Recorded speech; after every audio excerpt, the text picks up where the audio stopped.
We continue here on TYT Sports. That is Jayar Jackson. I am Rick Strom. We just went over a segment where Jimmy Butler is meeting with the Minnesota Timberwolves. We both agree that he's going to play out this season, correct, with Minnesota, and then he's going to hit free agency. My destination is to go west to the Los Angeles Lakers and team up with LeBron James, because then that starting five, or however you want to rotate these guys, of LeBron, Jimmy Butler, Brandon Ingram, Lonzo Ball, Kyle Kuzma is so ridiculously sweet. Yet Bleacher Report has put out an article of the trade destinations for Jimmy Butler. Keep in mind, he has 1 year left on his deal. That's why some of these may not be as sweet as if he had 3 years left on his deal. So here we go. The New York Knicks will be getting Jimmy Butler, and the Timberwolves will be getting Courtney Lee and Frank Ntilikina. I do not see Minnesota accepting this. Like, if you do Kevin Knox and Courtney Lee, then maybe we could talk a little bit, because you got to give them something. Maybe even Ntilikina, Kevin Knox, and Courtney Lee, cool. But you got to throw in Kevin Knox one way or another, because they need young talent coming back for the player that they have. Isn't he going to team up with Kyrie, though? Jimmy Butler? Well, wouldn't that make it even easier?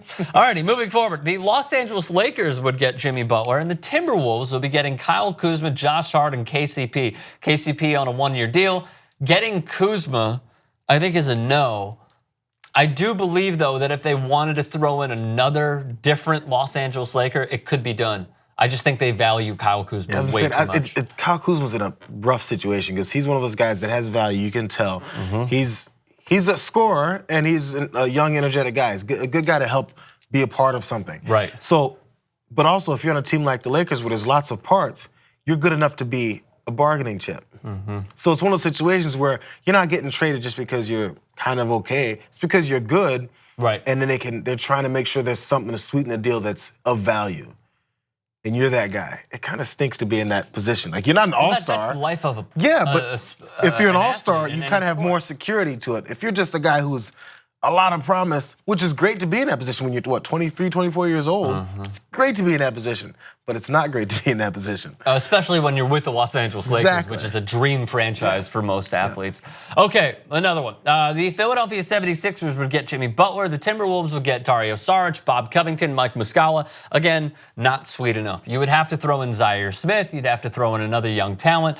If they were to do this, it'd be Saric, Covington, Muscala, maybe for the money, to get the money right, because Jimmy Butler's contract. And then Zaire Smith or another young player. It's just not enough. Yeah. I have the same problem with the Sixers that I do with Oklahoma City when I'm trying to pull these trades. And again, this is via Bleacher Report, not mine. But it's the same both ways, where you have two great players on each team. OKC has three with Steven Adams. So Russell Westbrook, Paul George, Steven Adams. Outside of that, you don't have the young talent as bargaining chips that you could throw in to receive a guy like Jimmy Butler. All right, another one. The Denver Nuggets would get Jimmy Butler. The Timberwolves would get Gary Harris. Another one that I do not love, because I don't think it's sweet enough, although I do like Gary Harris as an all-around player. He's just not on the level of Jimmy Butler. Not many players are. Yeah, it's not going to be a direct trade. Yeah, there's no way you can get that kind of direct trade. And then, again, you're sending him to Denver. What's wrong with Denver? I'm just saying, we're talking about after 1 year. You rolled your eyes hard at Denver. What's wrong with that? Have you been there recently? The city's great. The city's great. Were they on the verge of a championship this season? No, but I think they're going to make the playoffs. They're going to be the biggest surprise this year if Michael Porter Jr. stays healthy. They're going to be really good. All right, lastly, the Phoenix Suns will be trading Josh Jackson and Tyson Chandler for the services of Jimmy Butler. Once again, it's just not enough. It's not enough. Like, I love Tyson Chandler. I love Tyson Chandler, too. He's about 57 years old, so it's like... He can still dunk and block shots and be a role player. My bad, Tyson. No, it's good. Tyson's only 52. Won a championship. All righty, let us know your thoughts. Comment section below. Subscribe to TYT Sports. We'll see you soon. Do you know what you could get for $4.99? Maybe one pack of Skittles. You know what's better?